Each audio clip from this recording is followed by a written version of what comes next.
Welcome back mga katambalan, mga hot topic and issue pag-usapan natin. Update po tayo kay Barbie Fortesa na kung saan nga po kagabi ay ginanap na ang special screening ng horror movie na pelikula nga po nitong si Barbie na P77. At makikita nga po itong si Barbie na naka-black t-shirt na may logo nga po na P77. Samantalang kagabi nga po ay nagpasalamat naman itong si Barbie Fortesa sa mga nanood ng special screening ng kanyang pelikula at napanood naman ni Barbie. Sinabi nga po dito ni Barbie sa kanyang post na it will definitely bring you into emotional roller coaster ride.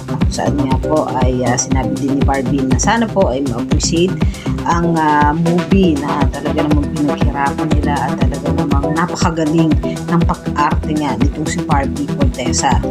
Isa pa nga sa sinabi nga po ni Barbie doon ay napakalalim nga daw po nung pelikula na P77 kung saan po ay napakatalino daw na pagka-horror ng pelikula at pinuri naman si Barbie sa husay nga nito sa pag-arte at may caption pa nga doon sa post na ang ganda, husay, lalim ng P77 movie, halimaw, si Barbie Fortesa umarte, talas ng directing, talagang pinuri nga ang director at si Barbie Fortesa.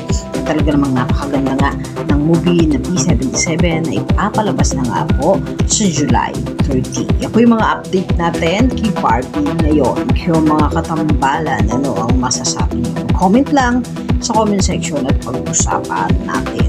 Yan ang mga hot topic and issue dito lamang sa Tambalang